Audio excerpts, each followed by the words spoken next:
Hi form ಎಲ್ಲರೂ ಹೇಗಿದ್ದೀರಾ? I hope ಎಲ್ಲರೂ ಚೆನ್ನಾಗಿದ್ದೀರಾ ಅಂತ ಭಾವಿಸ್ತಾ ಇಲ್ಲಿ ನಾವು ಚೆನ್ನಾಗಿದ್ದೀವಿ. ಗುಲಾಬ್ ಜಾಮೂನ್ ಮಾಡುವ ವಿಧಾನ ತೋರಿಸ್ಕೊಡ್ತೀನಿ ಬನ್ನಿ. ಉಂಡೆ ಹೊಡಿಯೋ ಹೇಗೆ ಸಾಫ್ಟ್ ರುಚಿಯಾಗಿ ಮಾಡೋದು ಹೇಗೆ ಅಂತ ತೋರಿಸ್ಕೊಡ್ತೀನಿ ಬನ್ನಿ ಫ್ರೆಂಡ್ಸ್. ಹಾಯ್ ಫಾಮ್ ಎಲ್ಲರೂ ಹೇಗಿದ್ದೀರಾ? ಐ ಹೋಪ್ ಎಲ್ಲರೂ ಚೆನ್ನಾಗಿದ್ದೀರಾ ಅಂತ ಭಾವಿಸ್ತೀನಿ. ಬನ್ನಿ, ನಾನು ಜಾಮೂನ್ ತಿನ್ನಬೇಕು ಅನಿಸಿತ್ತು, ಮನೇಲಿ ಪಾಕೆಟ್ ಇತ್ತು, ಸೊ ಹಾಗಾಗಿ ಜಾಮೂನ್ ಮಾಡ್ತಾಯಿದ್ದೀನಿ. ನಂಗೆ ಜಾಮೂನ್ ಅಂದರೆ ತುಂಬ ಇಷ್ಟ. ಯಾರಿಗೆ ತಾನೇ ಇಷ್ಟ ಆಗಲ್ಲ ಹೇಳಿ ಜಾಮೂನ್ ಅಂದರೆ. ಹಾಗೆ ನಿಮ್ಮ ಜೊತೆ ಎರಡು ಮಾತಾಡ್ತಾ ಜಾಮೂನ್ ಹೇಗೆ ಮಾಡೋದು ಅಂತ ತೋರಿಸ್ಕೊಡ್ತೀನಿ ಬನ್ನಿ. ಮೃದುವಾಗಿ ಹಾಲಲ್ಲಿ ಕಲಿಸ್ಕೊಬೇಕು, ನೀರಲ್ಲೂ ಕಲಿಸ್ಕೊಬೋದು. ನಾನು ಹಾಲಲ್ಲಿ ಕಲಿಸ್ಕೊಂಡಿದ್ದೀನಿ. ಮತ್ತು ಈ ಕಡೆ ಪಾಕನ ಕಾಯಿಸೋಕ್ಕೆ ಇಟ್ಟಿದ್ದೀನಿ. ಮತ್ತು ನೋಡಿ ಈ ರೀತಿಯಾಗಿ ಸ್ಮೂತಾಗಿ ಉಂಡೆನ ಮಾಡ್ಕೊಬೇಕು. ಅದನ್ನು ನಾವು ಯಾವ ರೀತಿಯಾಗಿ ಕಲಿಸ್ಕೊಬೇಕು ಅಂದರೆ ಹಾಲಲ್ಲಿ ಕಲಿಸಿದಷ್ಟು ಮೃದುವಾಗಿ ಚೆನ್ನಾಗಿ ಬರುತ್ತೆ. ನೋಡಿ ಈ ಕಡೆ ಪಾಕ ರೆಡಿಯಾಗಿದೆ. ತುಂಬ ಗಟ್ಟಿಯಾಗಿಲ್ಲ, ತೆಳುವಾಗಿಲ್ಲ, ನಾರ್ಮಲ್ ಆಗಿದೆ.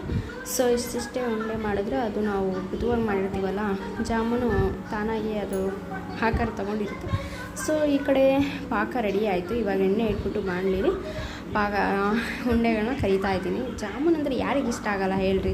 ಸ್ವೀಟ್ಸಲ್ಲಿ ಜಾಮೂನೇ ನಮ್ಮ ಫೇವ್ರೇಟು. ಫಸ್ಟಿಗೆ ಹಾಕಿದಾಗ ಒಲೆ ಜಾಸ್ತಿ ಮಾಡಿಬಿಟ್ಟಿದ್ದೆ ಉರಿ ನಾನು, ಸೊ ಹಂಗಾಗಿ ಇದೆಲ್ಲ ಸೀದ್ಬಿಟ್ಟಿತ್ತು. ಸೊ ಈಗ ನೆಕ್ಸ್ಟ್ ಬಂದುಬಿಟ್ಟು ಈ ಥರ ಕಲರು ಜಾಸ್ತಿ ಕಲರ್ ಬರೋ ಥರ ಏನಿಲ್ಲ, ನಾವು ಜಸ್ಟು ಈ ಥರ ಚೆನ್ನಾಗಿ ಫ್ರೈ ಮಾಡ್ಕೊಬೇಕು.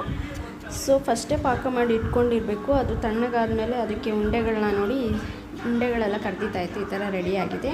ಮತ್ತು ಲಾಸ್ಟಲ್ಲಿ ಪಾಕ ರೆಡಿಯಾಗಿರುತ್ತಲ್ಲ ಅದಕ್ಕೆ ಏಲಕ್ಕಿ ಕಾಯಿನ ಕುಟ್ಬಿಟ್ಟು ಹಾಕಬೇಕು. ನಾನು ಹಂಗೆ ಹಾಕಿದ್ದೆ. ಹಂಗೆ ಹಾಕಿದ್ರು ಟೇಸ್ಟ್ ಇರುತ್ತೆ, ಪುಡಿ ಮಾಡಿ ಹಾಕಿದ್ರು ಟೇಸ್ಟ್ ಇರುತ್ತೆ. ಫೈನಲಿ ಜಾಮೂನ್ ರೆಡಿಪ್ಪ.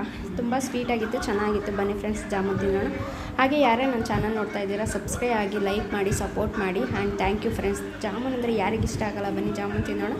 ಹೇಗಿದೆ ಜಾಮೂನ್ ಅಂತ ಕಮೆಂಟ್ ಮಾಡಿ. ಸೊ ನಮ್ಮ jamun recipe ready. Thank you.